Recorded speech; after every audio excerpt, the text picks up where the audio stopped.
Hi, Jonathan York, my financial partners, looking at investment markets. COVID-19 really still dominating proceedings. Really focused now, sort of moving obviously onto sort of cures and potential vaccines.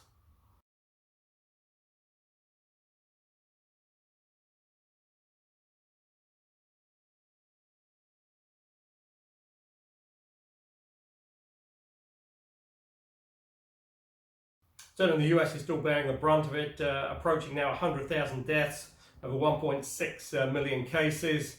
But that appears to be sort of slightly sort of plateauing and even sort of starting to wane a little bit.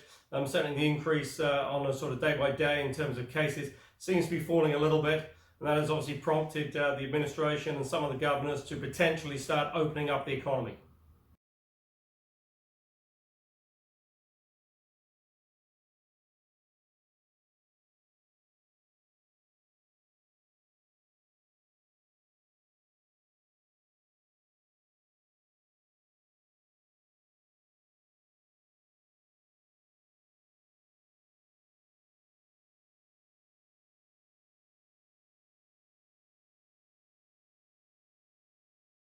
But there's still a pretty heated debate there between sort of federal and state. Obviously, the Trump administration would like the economy to be opened up as quickly as possible because you've still got the election coming up November the 3rd, and currently you've got over 35 million unemployed in the US.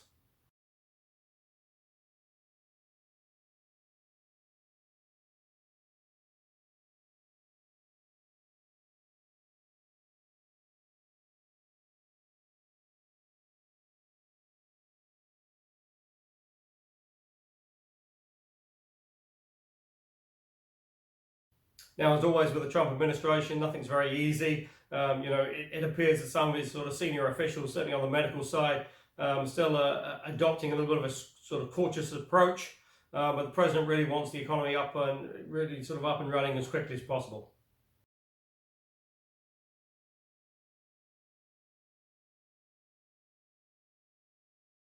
But certainly at the moment as well, it looks like the US is sort of gradually starting to reopen the various states.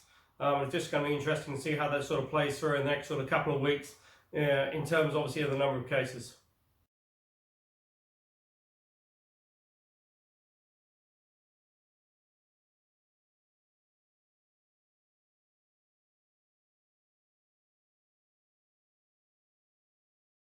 Now, certainly the epicenter appears to have moved now to South America, with Brazil becoming the latest sort of hotspot, sort of approaching 25,000 deaths.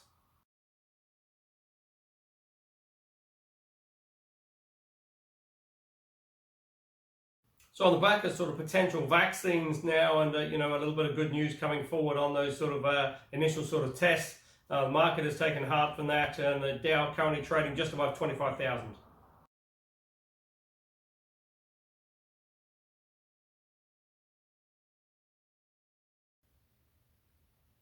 Just interesting as well, the WHO has now removed hydrochloroquine, the drug that the president alluded to that he was taking, as potentially sort of unsafe, and no real medical evidence as that is a potential sort of cure or preventative medicine for COVID-19.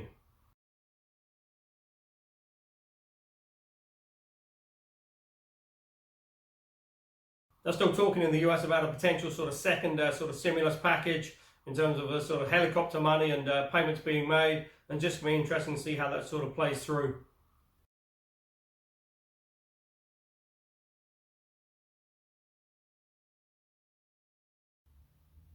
Because certainly if they can get the economy sort of reopened, and that does lead to a little bit more sort of confidence, a little bit of spending coming through, then potentially they might not need that second stimulus package.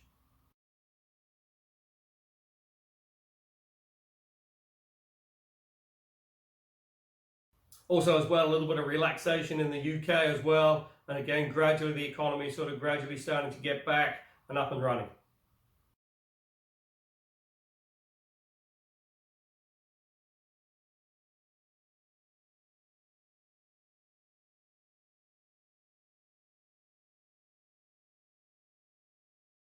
Obviously on the back of that, oil has sort of traded higher and is currently in that sort of mid 30s.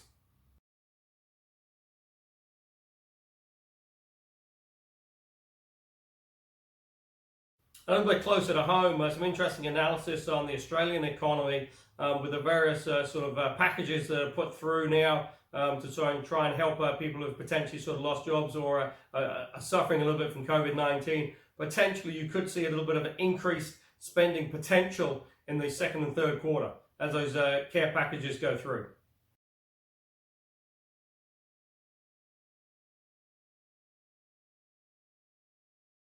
Now that will just be very interesting to see what happens to that sort of potential excess cash, whether it does actually get spent, whether it gets saved or used to pay down debt.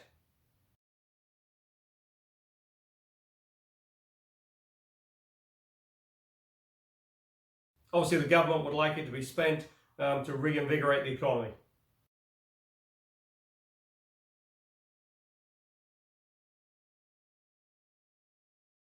Here in New Zealand, cases are still falling. I think there's been one active case in the last sort of 7 days. Currently only around 21 active cases on COVID-19. And, as we look to relax the restrictions in level 2, all eyes are now focusing on when the economy can move down to level 1.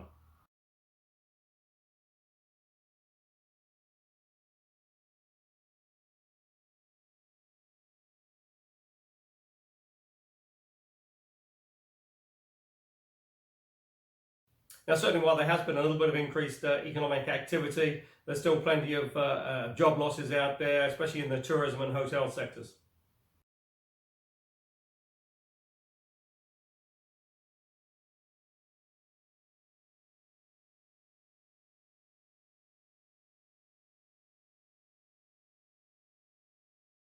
And again, with an election coming up in September, there has been a changing of the guard and the leadership on the National Party. Todd Muller has now taken over from Simon Bridges, and it's just going to be interesting to see how he sort of performs in the next sort of couple of months.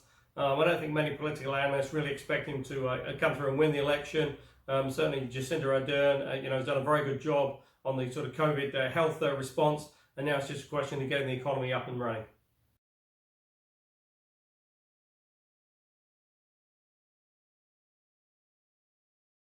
But at present, certainly on the election, Labour are well ahead in the polls. National running a pretty poor sort of second. And on the current polls, it's just ACT who have seats in Parliament. They'll just be the three parties. New Zealand First and Greens at present don't meet that 5% threshold.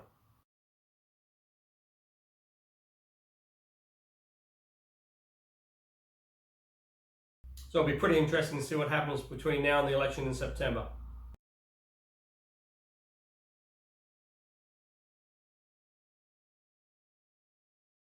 Now with KiwiSaver year end, the end of June, it's just important to make sure you made enough contributions to get that maximum tax credit. $1,042.84 during the year, and say if you haven't made that and you are able to, it's worthwhile to get that maximum tax credit.